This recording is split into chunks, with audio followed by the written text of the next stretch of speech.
এই মসজিদের ভিতর টানা একদিন থাকতে পারবেন, সত্যি করে বলতেছি তারে আমি 5,000 টাকা দিই, সত্যি করে বলতেছি। তো গাইস দেখেন এখানে উপরে কিন্তু ছাদ নাই, আর এই যে এই বরাবরটায় দেখেন মানে মসজিদে যেরকম একটা স্তম্ভ থাকে না, এরকম একটা স্তম্ভ। সত্যি বুক কাঁপতাছে, আমরা কোনো মজা করতেছি না এখানে। হ্যালো গাইস, আসসালামু আলাইকুম, this is Rahat and welcome to my new blogs. তো গাইস আজকে আমরা এমন একটা বাড়িতে যাইমু যেটা ভুতুরে ব্রিটিশ আমলের তৈরি বাড়ি, দেখলে আপনারাও ভয় পাবেন, আমরাও ভয় পাবো। তো এখন আমরা বাড়িটা যাইবো, আর আমার সাথে আছে তন্ময়, আমি তারা এই তন্ময় আমি নাও। সো আমরা এখন ভুতুরে বাড়িটা আপনাদেরকে দেখাবো, ভিউটা দেখাবো, আর অনেক কিন্তু ভয়ঙ্কর, আপনারা বিশ্বাস করেন না দেখলে বিশ্বাস করবেন না। তো আমরা এখন আছি রাস্তায়, এখানে মানুষ খেলতেছে, তো আমরা এখন যাইমু।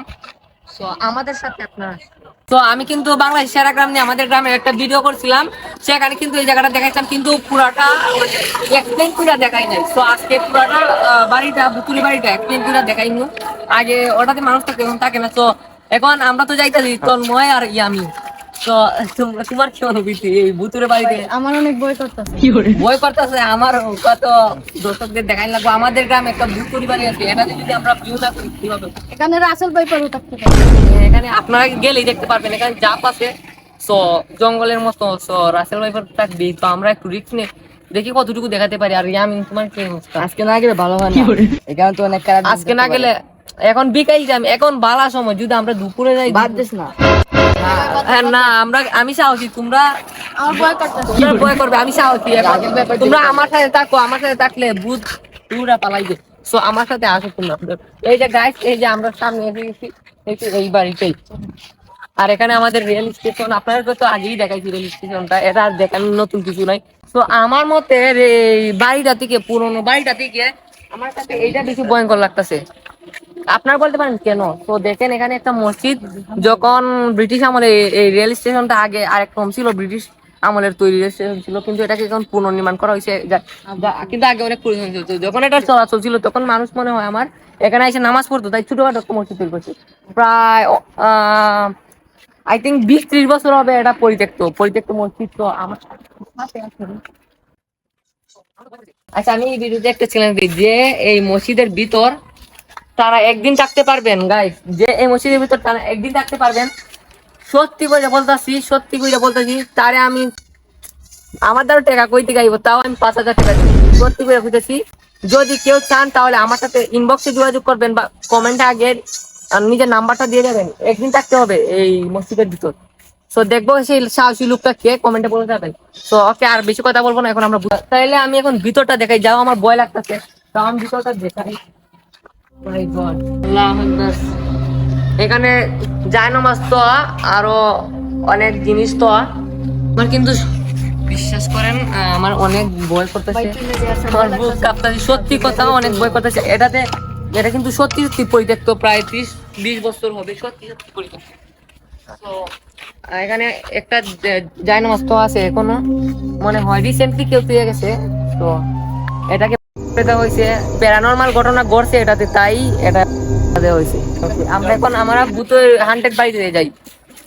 তো আমি তন্ময়, দেখতে পারতেছো? তো আমরা কিন্তু এটা আমাদের গ্রামেই, আমরা কিন্তু আগে ঘুরতে প্রতিদিনই আই না অনেক সময়। তো আমরা আইলে কিন্তু এইখানে বসতাম, কিন্তু এই বাড়িটা শুধু দেখতাম। বিশ্বাস করেন সিরিয়াসলি কোনোদিন ভিতরে দেখি নাই, এটা কিরকম এক নজরও দেখি নাই। আজকে আপনাদের মাধ্যমে আপনাদেরকে দেখানোর জন্য আমরা 3জন গিয়া ভিতরটা দেখবো। 1-2 বছর আগে যখন এই রেল স্টেশনটা চলতো না, এই রেল স্টেশনটা প্রায় 6-7 বছর ধরে চলে না। আর এই বাড়িটা ছিল আগে, মানে যারা বিদেশি আসতেন তাদের জন্য, মানে হোটেলই বলতে পারেন, এরকম একটা হোটেল। কিন্তু তখন যখন 7-8 বছর আগে রেল স্টেশনটা বন্ধ হয়ে যায়, তখন আমাদের গ্রামের কয়েকজন মানুষ এই বাড়িতে বসবাস করতেন, তখন তারা বসবাস করতেন। তারপর তারা এখান থেকে চলে গেছেন, তারপর থেকে এটা কালি পড়েছিল, তারপর কালি পরে 2-1 বছর কালি থাকতে থাকতে এই অবস্থা হয়ে গেছে। তো দেখুন জঙ্গল হয়ে গেছে, রাসেল ভাইপার তো থাকবে। আমরা এই দিকটায় না ঢুকি, আপনাদেরকে শুধু ভালো করে ক্যামেরাতে দেখিয়ে ফেলি। এদিকে আমরা ঢুকবো না, আমরা ঢুকবো সামনের দিক দিয়ে। এই যে এখানে অবস্থা এই, বাবা রে, আজকে যদি পায়ে রাসেল ভাইপার এসে খাবার মানে আগে।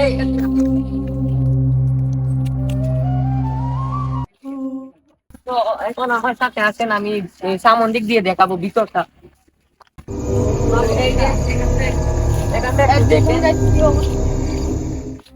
মানে হ্যাঁ, এখানে কিন্তু অনেক গন্ধ কোনো খারাপ স্মেল নাই, ভালো গন্ধ আছে। আর ভিতরে কিন্তু অনেক বাতাস। এটা কি কোনো না বুঝি না। আচ্ছা আমরা এদিকে বাজলো না। না, এই এখানে বই পার কি আছে ভাই? প্রথমে আমিও বই পাইছি, এখন তো বই পার কিছু নাই। এই যে ছোট গাইস ছোট দেখেন room, আমার কত সাহস, আমি তো কে আগে ঢুকবে? ঢুকো, আমার কিন্তু সত্যি সত্যি বই করতে ঢুকো, তুমি সাহসী। ওকে, আমাদের সাথে আছে এ বই করতেছে। আমরা আর কোনদিন সিরিয়াসলি আর কোনদিন নাই না, আজকে প্রথমবার মানে এটা ভিউ করতেছি। সত্যি বুক কাঁপতাছে। আমরা কোনো মজা করতেছি না এখানে। এখানে আমার প্যারানর্মাল কোনো ডর নাই। ওকে, আমার শুধু ডর একটাই, রাসেল ভাই আমার একটা ভয় শুধু সাপের ভয়। যদি মানে সাপ উপ থাকে, সো এটার জন্য ডর দিতে। নাইলে আমার প্যারানর্মাল কোনো ভয় নাই, সাপের ভয়। তো আমরা আর একটু দেখি এই রুমটা। আমরা যাই না, এই ক্যামেরাটা নিয়ে যাই। আমরা যাই না, রাসেল ভাই পাশে থাকলে ওকে আর যেতে হবে না। তো গাইস দেখেন এখানে উপরে কিন্তু ছাদ নাই, আর এই যে এই বরাবরটায় দেখেন মানে মসজিদে যেরকম একটা স্তম্ভ থাকে না, এরকম একটা স্তম্ভ। এখন আমি এটার কারণ বলি, এটা কিন্তু আমি বলছি প্রথম ব্রিটিশ আমলের। আর ব্রিটিশ আমলে এইভাবেই তৈরি হতো বাড়িঘর। দেখেন ব্রিটিশ আমলে লন্ডন যে বাড়িঘর থাকে, এই রীতিতে কিন্তু বাড়িঘর উপরে ছাদগুলো এরকমই। আর উপরে ছাদগুলো কিন্তু দেখবেন লাল রঙের, এরপর বাড়িটাও কিন্তু দেখছেন আপনারা লাল রঙের। আর ব্রিটিশ আমলে কিন্তু আপনারা যদি লন্ডনে যান, একটু বাইরে আসেন আমি দেখাই, এদিকে আসেন আমি দেখাই। ইটটা যে দেখতেছেন, আচ্ছা এরকম ইটের আকৃতি কিন্তু লন্ডনে বাড়িঘর তৈরি করা হয় লাল রঙের ইট দিয়ে, শক্ত শক্ত ইট থাকে। মানে এভাবে কিন্তু সেম সেম লন্ডনে যদি আপনারা যান নিশ্চয়ই দেখবেন এরকম বাড়ি। তো এটা যেহেতু ব্রিটিশ আমলে তৈরি, তাই তারা এই রীতিতে এই রীতি অনুসারে এই বাড়িটি তৈরি করছে, তাই এটা এরকম। আর এইদিকে রুমটা বাদে এইখানে একটা রুম আছে, মানে ছোট একটা রুম। আমি তো বলছি এটা আবাসিক হোটেল ছিল, আই থিঙ্ক, আমি শিওর চাই না। আর এইদিকে তো আরো দুইটা রুম আছে, বেশি জঙ্গল আমরা দেখাতে পারিনি। তো এটাই ছিল। তো আমার কিন্তু এখানে ভয় পাওয়ার কারণটা বলছি আপনাদের। আমার কোনো প্যারানর্মাল ভয় নাই, ভূতের কোনো ভয় নাই। আমার জাস্ট ভয় সাপের। মানে এখানে যে ঘন ঘন ছোট ছোট রুম, আর সামনে কিন্তু জাপ আছে। আর যদি কোনো সাপ এসে যায়, তার জন্য আমার এখনো বুকটা কাঁপতাছে।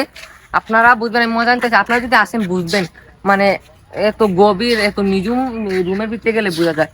তো ইয়ামিনার তন্ময় কিরকম লাগছে? আমার তো অনেক ভয় লাগছে। কি সাপের কারণে? আমার ভয় লাগছে, তোমার কিসের কারণে? আমার ভয় লাগছে সাপের কারণে, আর একটু সাপের কারণে?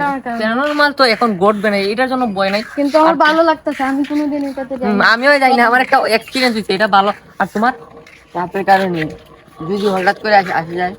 সো গাইজ, আমরা ভিডিওটা আজকে কিন্তু একটু ভালো ভিডিও, এছাড়া একটা ভিডিও হয়েছে। আর আমরা 100 মানুষে অনেকে কিন্তু ব্লগ করে, তারা 100 তামিল দেয় 100 হাউস, কিন্তু সেটা মানে পুরাতন থাকে না। আপনারা আসবেন, যদি এটা মানে আপনার এলাকার মানুষকে জিজ্ঞাবেন, যদি এটা 2 বছর ধরে পরিত্যক্ত না হয়, তাহলে আমরা ব্লগিং ছেড়ে দিব, আইডি আমরা ইউটিউব চ্যানেল ব্যান করে ফেলবো। তো এটা কিন্তু পুরো মানে 2 বছর আগে মানুষ এখান থেকে বসতি স্থাপন ছাড়ছে, কিন্তু এটা বাড়ি হলো ব্রিটিশ আমলের। আপনারা বাড়ির আকৃতি দেখে বুঝছেন ব্রিটিশ আমলে।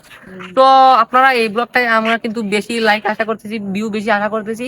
100 হাউস কিন্তু এটা সত্যি সত্যি জানি না, এখানে প্যারানর্মাল মানুষের মুখ থেকে প্যারানর্মাল ঘটনা ঘটে। তো আজকের ব্লগটা এই পর্যন্তই। সবাই ভালো থাকবেন, আর চ্যানেলটা সাবস্ক্রাইব করবেন। সবাই ভালো থাকবেন, সুস্থ থাকবেন। বাই বাই বল দাও। খুদা হাফেজ। খুদা হাফেজ।